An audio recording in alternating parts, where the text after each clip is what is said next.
The morning rush was chaos. People hurried, lost in their own worlds. Everyone was clutching their coffee like a lifeline. Suddenly, I bumped into a man.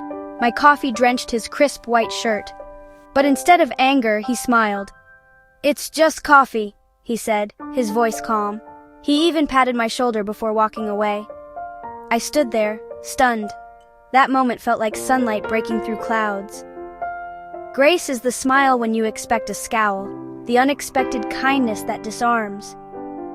A reminder that we are valued for who we are.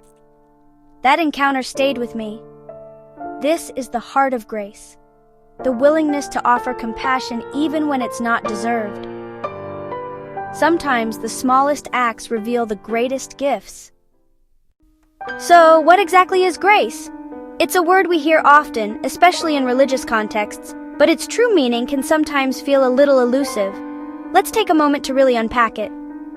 In its simplest form, grace is God's gift, a present freely given.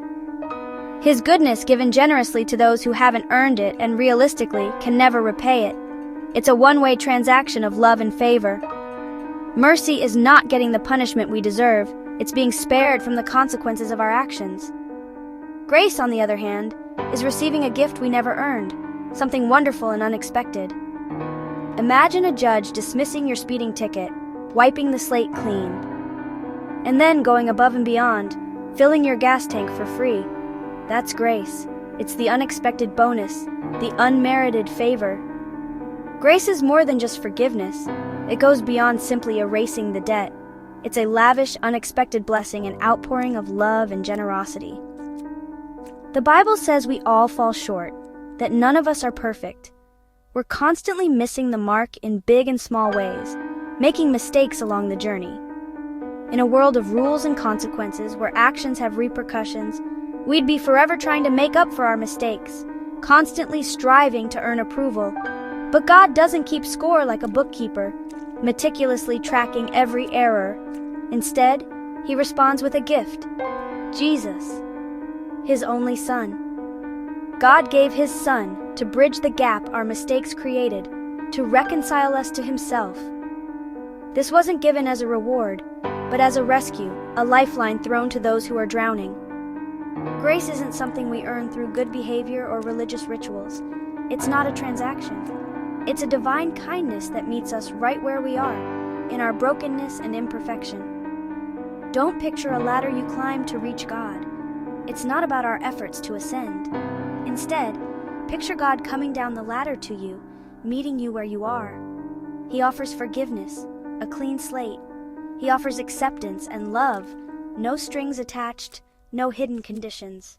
Grace is God saying, I love you, not because of who you are or what you've done, but because of who I am. That's grace in its purest form, unconditional love, freely given. Here's the best part. God's grace isn't a one-time offer. It doesn't leave when we mess up or get tired of our failures. Grace stays. It's relentless, persistent, and here for the long haul. Human patience has limits, but God's grace doesn't. It's not based on our performance, but on His promise. In a world of conditions, good grades, job security, relationships, God's grace says, I love you, period. When you have a bad day or fall into old habits, grace is still there. Like a loving parent, it waits with open arms, no lecture required. Grace isn't just a pardon, it's a permanent relationship. It's the assurance that no mistake is too great to separate you from God's love. His grace is more stubborn than your failures. It's a faithful companion, promising to see you through to the end.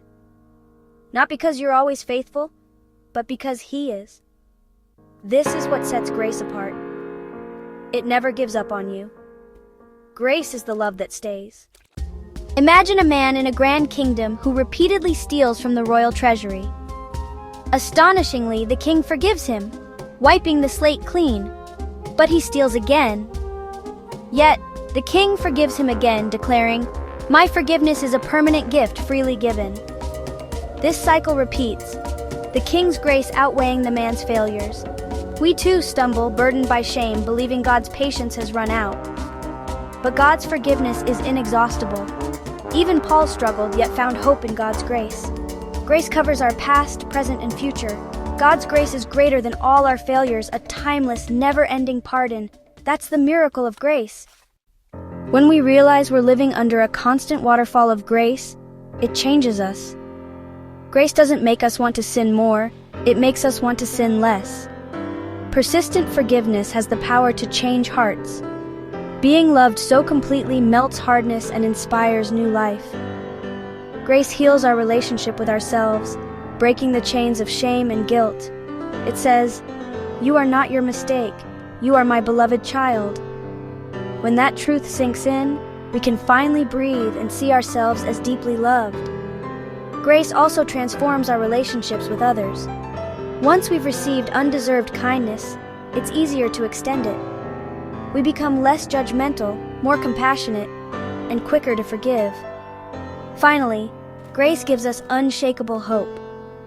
Life is hard, but grace is the anchor that holds us fast in every storm. It's the promise that we are never abandoned, no matter how dark it gets. Grace is the hope that endures. Picture grace as a lighthouse in a storm.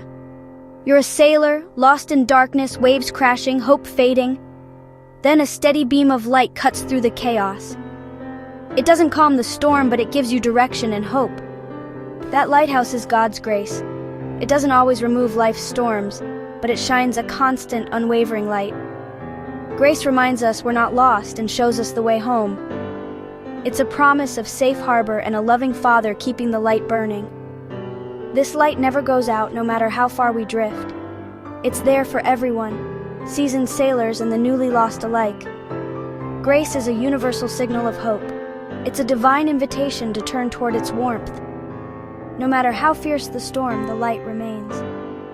Grace guides us back to peace, back to the one who built the lighthouse for us. The light of grace never fails. Maybe you feel lost, buried under shame, thinking it's too late for you.